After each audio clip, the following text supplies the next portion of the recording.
சத்திய வேதம் பக்தரின் கீதம் சுத்தர்கள் போகும் பாதையின் தீபம் உத்தம மார்க்கம் காட்டும் சத்திய வேதம்.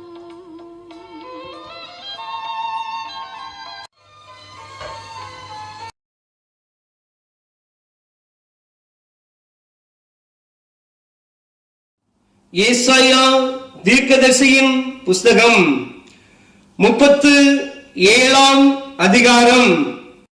ராஜாவாகிய எசேக்கியா அதை கேட்டபோது தன் வஸ்திரங்களை கிழித்து ரெட்டு உடுத்துக்கொண்டு கர்த்தருடைய ஆலயத்தில் பிரவேசித்து அரமனை விசாரிப்புக்காரனாகிய எலியாக்கீமையும் சம்பிரதியாகிய செப்னாவையும் ஆசாரியர்களின் மூப்பரையும் ஆமோஸின் குமாரனாகிய ஏசாயா என்னும் தீர்க்கதரிசியிடத்திற்கு ரெட்டு உடுத்தவர்களாக அனுப்பினான். இவர்கள் அவனை நோக்கி, இந்த நாள் நெருக்கமும் கண்டிதமும் தூஷணமும் அனுபவிக்கிற நாள், பிள்ளை பேறு நோக்கி இருக்கிறது, பெறவோ பலன் இல்லை. ஜீவனுள்ள தேவனை நிந்திக்கும்படி அசீரியா ராஜாவாகிய தன் ஆண்டவனால் அனுப்பப்பட்ட ரப்சாக்கே சொன்ன வார்த்தைகளை உமது தேவனாகிய கர்த்தர் கேட்டிருக்கிறார். உமது தேவனாகிய கர்த்தர் கேட்டிருக்கிற வார்த்தைகளின் நிமித்தம் தண்டனை செய்வார். ஆகையால் இன்னும் மீதியாய் இருக்கிறவர்களுக்காக விண்ணப்பம் செய்வீராக என்று எசேக்கியா சொல்லச் சொன்னார் என்றார்கள். இவ்விதமாய் எசேக்கியா ராஜாவின் ஊழியக்காரர் ஏசாயாவினிடத்தில் வந்து சொன்னார்கள். அப்பொழுது ஏசாயா அவர்களை நோக்கி, அசீரியா ராஜாவின் ஊழியக்காரர் என்னை தூஷித்ததும் நீர் கேட்டதுமான வார்த்தைகளினாலே பயப்படாதேயும். இதோ அவன் ஒரு செய்தியை கேட்டு தன் தேசத்துக்கு திரும்புவதற்கான ஆவியை நான் அவனுக்குள் அனுப்பி அவனை அவன் தேசத்திலே பட்டயத்தால் விழப்பண்ணுவேன் என்று கர்த்தர் உரைக்கிறார் என்பதை உங்கள் ஆண்டவனிடத்தில் சொல்லுங்கள் என்றான். அசீரியா ராஜா லாகீசை விட்டு புறப்பட்டான் என்று கேள்விப்பட்டு ரப்சாக்கே திரும்பி போய் அவன் லிப்னாவின் மேல் யுத்தம் பண்ணுகிறதை கண்டான். அப்பொழுது எத்தியோப்பியாவின் ராஜாவாகிய திராக்கா உம்மோடு யுத்தம் பண்ண புறப்பட்டான் என்று சொல்ல கேள்விப்பட்டான். அதை கேட்டபோது அவன் எசேக்கியாவினிடத்துக்கு ஸ்தானாபதிகளை அனுப்பி, நீங்கள் யூதாவின் ராஜாவாகிய எசேக்கியாவுக்கு சொல்ல வேண்டியது என்னவென்றால், எருசலேம் அசீரியா ராஜாவின் கையில் ஒப்புக் கொடுக்கப்படுவதில்லை என்று நீ நம்பி இருக்கிற உன் தேவன் உன்னை எத்த ஒட்டாதே. இதோ அசீரியா ராஜாக்கள் சகல தேசங்களையும் சங்கரித்த செய்தியை நீ கேள்விப்பட்டிருக்கிறாய். நீ தப்புவாயோ? என் பிதாக்கள் அழித்துவிட்ட கோசானையும் ஆரானையும் ரேத்சேப்பையும் தெலாசாரிலிருந்து ஏதேனின் புத்திரரையும் அவர்களுடைய தேவர்கள் தப்புவித்தது உண்டோ? ஆமாத்தின் ராஜாவும் அர்பாத்தின் ராஜாவும் செப்பர்வாயின் ஏனா ஈவா பட்டணங்களின் ராஜாவும் எங்கே என்று சொல்லுங்கள் என்றார். எசேக்கியா ஸ்தானாதிபதிகளின் கையிலிருந்து நிருபத்தை வாங்கி வாசித்தான். எசேக்கியா கர்த்தருடைய ஆலயத்திற்கு போய் அதை கர்த்தருக்கு முன்பாக விரித்து கர்த்தரை நோக்கி, சேனைகளின் கர்த்தாவே, கேருபீன்களின் மத்தியில் வாசமடைகிற இஸ்ரவேலின் தேவனே, நீர் ஒருவரே பூமியின் ராஜ்யங்களுக்கெல்லாம் தேவனானவர்.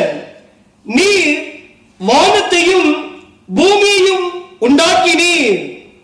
கர்த்தாவே, உமது செவியை சாய்த்து கேளும். கர்த்தாவே, நீர் உமது கண்களை திறந்து பாரும். சனகரில் ஜீவனுள்ள தேவனை நிந்திக்கும்படிக்கு சொல்லி அனுப்பின வார்த்தைகளை எல்லாம் கேளும். கர்த்தாவே, அசீரியா ராஜாக்கள் அந்த ஜாதிகளையும் அவர்கள் தேசத்தையும் நாசமாக்கி அவர்களுடைய தேவர்களை நெருப்பிலே போட்டுவிட்டது மெய்தான். அவைகள் தேவர்கள் அல்லவே, மனுஷர் கைவேலையான மரமும் கல்லும் தானே. ஆகையால் அவைகளை நிர்த்தூளி ஆக்கினார்கள். இப்போதும் எங்கள் தேவனாகிய கர்த்தாவே, நீர் ஒருவரே கர்த்தர் என்று பூமியின் ராஜ்யங்களெல்லாம் அறியும்படிக்கு எங்களை அவன் கைக்கு நீங்களாக்கி ரட்சியும் என்று விண்ணப்பம் பண்ணினான். அப்பொழுது ஆமோஸின் குமாரனாகிய ஏசாயா எசேக்கியாவுக்கு சொல்லி அனுப்பினது, இஸ்ரவேலின் தேவனாகிய கர்த்தர் உரைக்கிறது என்னவென்றால், அசீரியா ராஜாவாகிய சனகரிப்பு நிமித்தம் நீ என்னை நோக்கி விண்ணப்பம் பண்ணினாயே. அவனை குறித்து கர்த்தர் சொல்லுகிற வசனமாவது, சீயோன் குமாரத்தியாகிய கன்னியாஸ்திரீ உன்னை இகழ்ந்து உன்னை பரிகாசம் பண்ணுகிறாள். எருசலேம் குமாரத்தி உன் பின்னாலே தலையை துலுக்குகிறாள். யாரை நிந்தித்து தூஷித்தாய்? யாருக்கு விரோதமாய் உன் சத்தத்தை உயர்த்தினாய்? நீ இஸ்ரவேலின் பரிசுத்தருக்கு விரோதமாய் அல்லவோ உன் கண்களை மேட்டிமையாய் ஏறெடுத்தாய். உன் ஊழியக்காரரை கொண்டு நீ ஆண்டவரை நிந்தித்து, என் ரதங்களின் திரளினாலே நான் மலைகளின் கொடுமுடிகளுக்கும் லீபனோனின் சிகரங்களுக்கும் வந்து ஏறினேன்.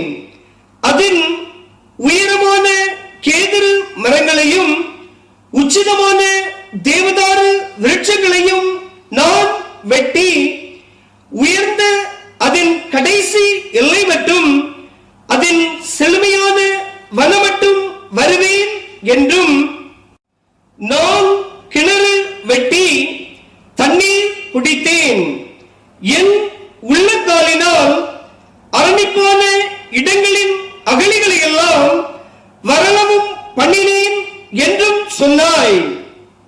நான் வெகு காலத்துக்கு முன் அதை நியமித்து பூர்வ நாட்கள் முதல் அதை திட்டமிடினேன் என்பதை நீ கேட்டதில்லையோ? இப்பொழுது நீ அரணான பட்டணங்களை பாழான மண்மேடுகள் ஆக்கும்படி நானே அதை சம்பவிக்க பண்ணினேன்.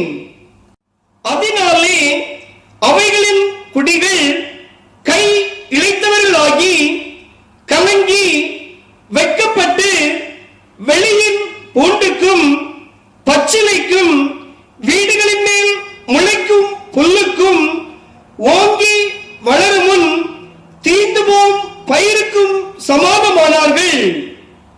உன் இருப்பையும் உன் போக்கையும் உன் வரவையும் நீ எனக்கு விரோதமாய் கொந்தளிக்கிறதையும் அறிவேன். நீ எனக்கு விரோதமாய் கொந்தளித்து வீரியம் பேசினது ஏறினபடியினாலே நான் என் துரட்டை உன் மூக்கிலும் என் கடிவாளத்தை உன் வாயிலும் போட்டு நீ வந்த வழியே உன்னை திரும்ப பண்ணுவேன்.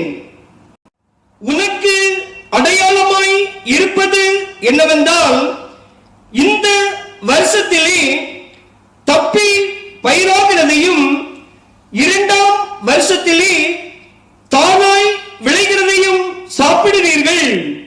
மூன்றாம் வருஷத்திலோ விதைத்து அறுத்து திராட்சை தோட்டங்களை நாட்டி அவைகளின் கனிகளை புசிப்பீர்கள். யூதா வம்சத்தாரில் தப்பி மீந்திருக்கிறவர்கள் மறுபடியும் கீழே வேர் பற்றி மேலே கனி கொடுப்பார்கள். மீதியாய் இருக்கிறவர்கள் எருசலேமிலும் தப்பினவர்கள் சீயோன் மலையிலும் இருந்து புறப்படுவார்கள். சேனைகளுடைய கர்த்தரின் வைராக்கியம் இதை செய்யும்.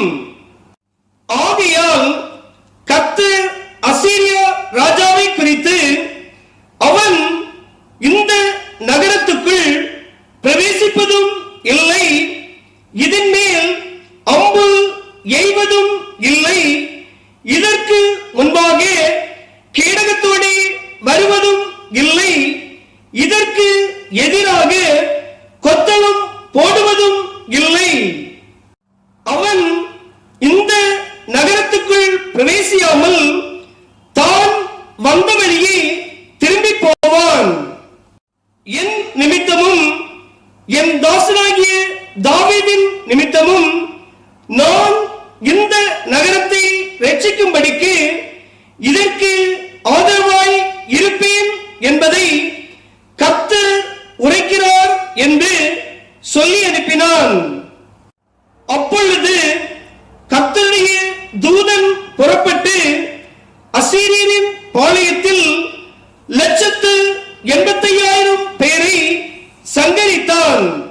அதிகாலமே எழுந்திருக்கும் போது இதோ அவர்கள் எல்லாரும் செத்த பிரேதங்களாய் கிடந்தார்கள். அப்பொழுது அசீரியா ராஜாவாகிய சனகரிப் பிரயாணப்பட்டு திரும்பி போய் நினிவேயில் இருந்து விட்டான். அவன் தன் தேவனாகிய நிஸ்ரோகின் கோவிலிலே பணிந்து கொள்ளுகிற போது அவன் குமாரராகிய அத்ரமலேக்கும் சரேசேரும் அவனை பட்டயத்தினால் வெட்டி போட்டு அரராத் தேசத்துக்கு தப்பி ஓடி போனார்கள். அவன் குமாரனாகிய எசரத்தோன் அவன் பட்டத்திற்கு வந்து அரசாண்டான்.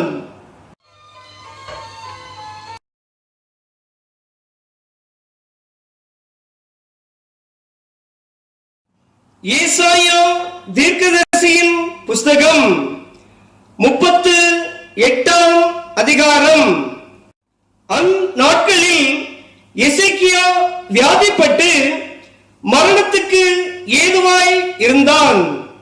அப்பொழுது ஆமோத்சின் குமாரனாகிய ஏசாயா என்னும் தீர்க்கதரிசி அவனிடத்தில் வந்து அவனை நோக்கி, நீர் உமது வீட்டு காரியத்தை ஒழுங்குபடுத்தும், நீர் பிழைக்க மாட்டீர், மரித்து போவீர் என்று கர்த்தர் சொல்லுகிறார் என்றான்.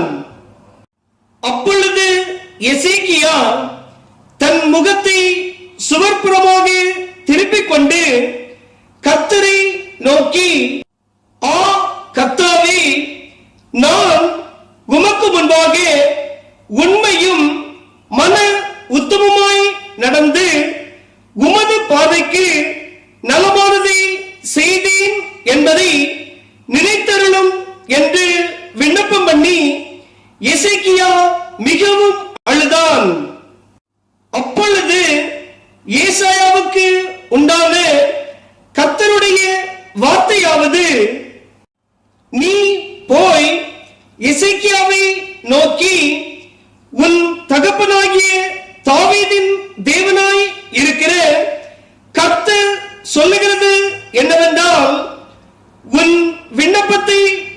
அழுதேன், உன் கண்ணீரை கண்டேன். இதோ உன் நாட்களோடு 15 வருஷம் கூட்டுவேன். நான் உன்னையும் இந்த நகரத்தையும் அசீரியா ராஜாவின் கைக்கு தப்புவித்து இந்த நகரத்துக்கு ஆதரவாய் இருப்பேன். இதோ ஆகாசுடைய சூரிய கடியாரத்தில் பாகைக்கு பாகை இறங்கின சாயையை 10 பாகை பின்னிட்டு திருப்புவேன் என்றார். தாம் சொன்ன இந்த வார்த்தையின்படி கர்த்தர் செய்வார் என்பதற்கு இது கர்த்தரால் உனக்கு அடையாளமாய் இருக்கும் என்று சொல் என்றார். அப்படியே கடியாரத்தில் இறங்கி இருந்த சூரிய சாயை 10 பாகை திரும்பிற்று. யூதாவின் ராஜாவாகிய எசேக்கியா வியாதிப்பட்டு தன் வியாதி நீங்கி சொஸ்தமான போது எழுதி வைத்ததாவது: நான் என் பூரண ஆயுஷின் வருஷங்களுக்கு சேராமல் பாதாளத்தின் வாசல்களுக்கு உட்படுவேன் என்று என் நாட்கள் அர்ப்பணிக்கிற போது சொன்னேன். கர்த்தரை நான் இனி உயிரோடு இருக்கிறவர்களின் தேசத்திலே தரிசிப்பதில்லை. இனி பூலோக குடிகளோடு இருந்து மனுஷரை நான் காண்பதில்லை. என் ஆயுசு மேய்ப்பனுடைய கூடாரத்தைப் போல என்னை விட்டு பெயர்ந்து போகிறது. நெய்கிறவன் பாவை அறுக்கிறது போல என் ஜீவனை அறுக்க கொடுக்கிறேன். என்னை பாவிலிருந்து அறுத்து விடுகிறார்.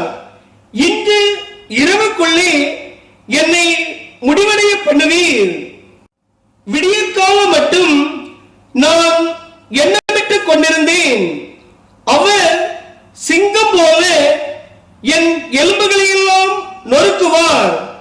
இன்று இரவுக்குள்ளே என்னை முடிவடைய பண்ணுவீர் என்று சொல்லி நம்முட்டை போலும் தகைவிலான் குருவியை போலும் கூவினேன். புறாவை போல் புலம்பினேன். என் கண்கள் உயர பார்க்கிறதினால் பூத்து போயின. கர்த்தாவே, ஒடுங்கி போகிறேன். என் காரியத்தை மேற்போட்டுக் கொள்ளும் என்றேன். நான் என்ன சொல்லுவேன்? அவர் எனக்கு வாக்கு அருளினார். அந்த பிரகாரமே செய்தார். என் ஆயுசின் வருஷங்களில் எல்லாம் என் ஆத்துமாவின் கசப்பை நினைத்து நடந்து கொள்வேன். ஆண்டவரே, இவைகளினால் மனுஷர் பிழைக்கிறார்கள். இவைகளெல்லாம் என் உயிர்க்கு உயிராய் இருக்கிறது. என்னை சொஸ்தப்படவும் பிழைக்கவும் பண்ணினீர். இதோ சமாதானத்துக்கு பதிலாக மகா கசப்பு வந்திருந்தது. தேவரீரோ என் ஆத்துமாவை நேசித்து அழிவின் குழிக்கு விலக்கினீர். என் பாவங்களை எல்லாம் உமது முதுகுக்கு பின்னாக எரிந்து விட்டீர். பாதாளம் உம்மை துதியாது, மரணம் உம்மை போற்றாது. குழியில் இறங்குகிறவர்கள் உம்முடைய சத்தியத்தை தியானிப்பதில்லை. நான் இன்று செய்கிறது போல உயிரோடு இருக்கிறவனே உம்மை துதிப்பான். தகப்பன் பிள்ளைகளுக்கு உமது சத்தியத்தை தெரிவிப்பான். கர்த்தர் என்னை ரட்சிக்க வந்தார்.